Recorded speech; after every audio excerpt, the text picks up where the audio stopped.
Welcome to another episode of Sports and Discourse with your host, Derek Stevenson.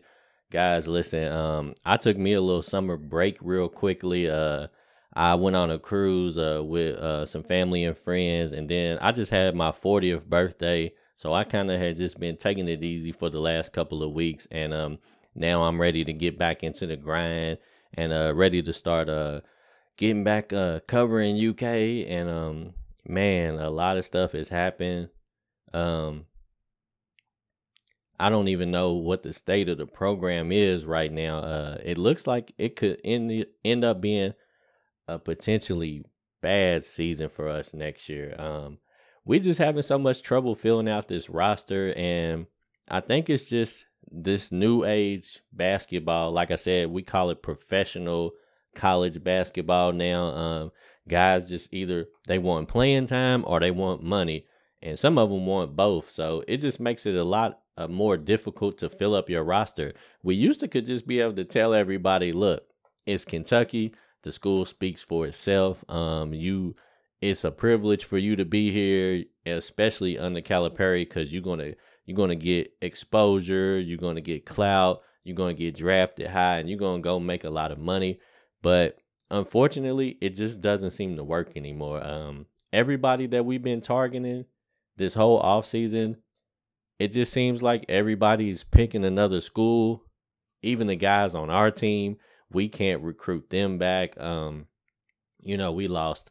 I think, I'm hearing all these reports that Antonio Reeves is leaving, and that's going to put us at like 9 players that we've lost off the team. So we pretty much lost the whole entire team. And if it wasn't for Calipari having recruited this, this superstar freshman class, the best freshman class that we had on paper, if it wasn't for him recruiting these guys, we would be in bad shape. But I'm wondering also, on the other hand, is that maybe the reason why we can't keep some of the players? Because you have guys like Damian Collins, Lance Ware, Severe Wheeler, who else? CJ Frederick. A lot of these guys probably just felt like, you're going to bring in all of these new freshmen, and there's not going to be any room for me. So even Antonio Reeves, as good as he played last year at the end of the season, because I know he struggled in the beginning of the season, kind of like everybody else. A lot of players struggled. But I guess he probably felt like he did enough towards the end of the season to where he feels like he should be guaranteed some playing time, guaranteed to start. And with Calipari, we know he loves his freshmen. We know that it's going to be hard for him to put these guys on the bench. When you're talking about having DJ Wagner and Rob Dillingham in the backcourt, this could potentially be one of the best backcourts that Kentucky's ever had if they turn out, you know what I'm saying, to be as good as advertised. We don't know. We got to wait and see.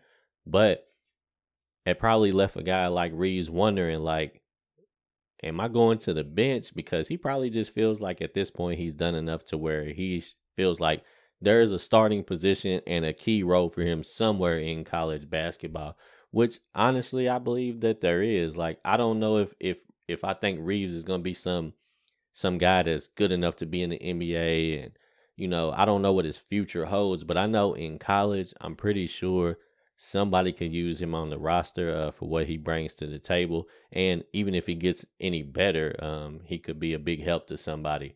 Same with Oscar Tshiebwe. A lot of us, we kind of had a love-hate relationship with Oscar this year. Some of us was kind of like, please, let's just move on from Oscar. And then on the other hand, we love Oscar because Oscar is just such a great dude. And he's a rebound machine, player of the year. So it was kind of a love-hate thing with Big Blue Nation and Oscar. But then we finding out that, the rumor, and I'm saying rumor because I don't know this to be true. Of course, Kentucky is saying that these numbers was false. But the rumors and the allegations was that he asked for $8 million to return. And I'm going to be honest with you. As much as I think that they're going to have to start paying players, I don't know if there's a college player that's worth $8 million. I just don't. I think unless you're getting somebody like Carmelo Anthony, Anthony Davis, or somebody like that, one of these freshmen or one of these super talented guys that could actually lead you to a championship, I don't know if anybody's worth $8 million. But even still, as much as I don't think Oscar Sheway is worth 8 million.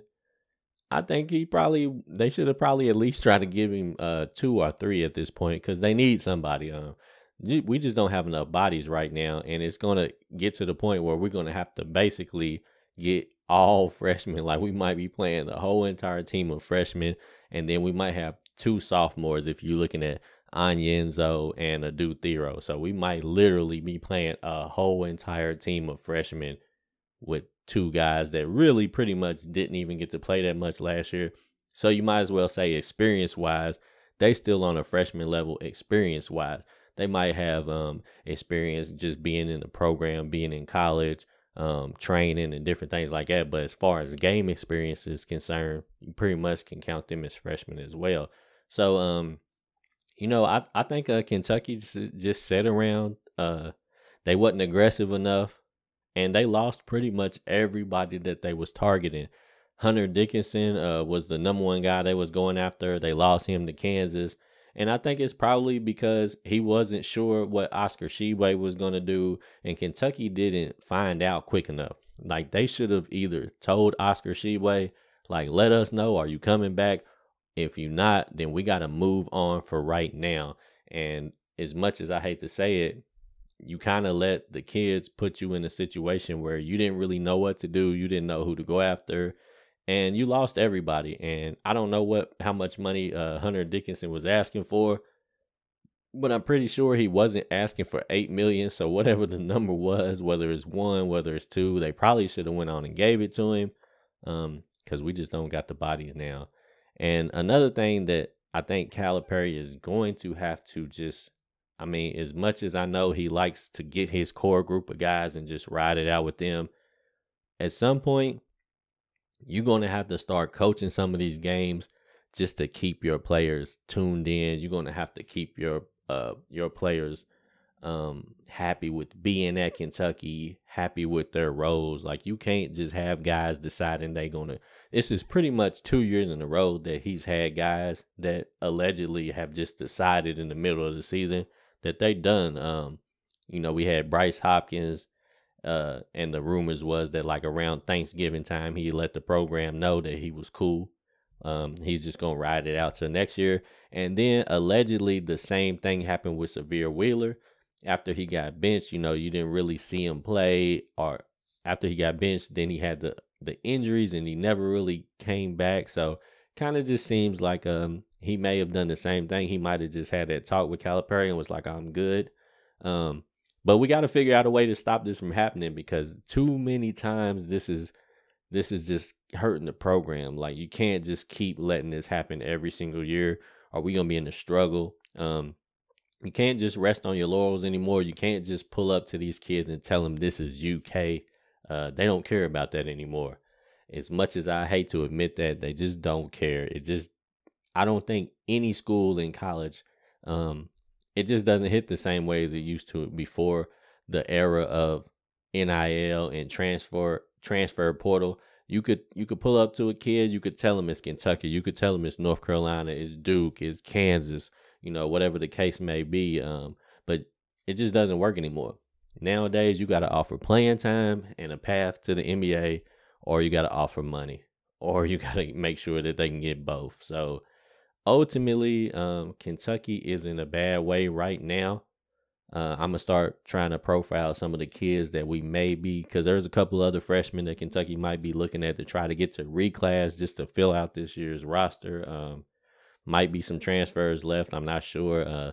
Like I said, man, I done took some time off, so I got to jump back in the game, and we got to figure this out together. But anyways, y'all let me know how y'all feel about the current state of Kentucky's roster, and what are your expectations for next year.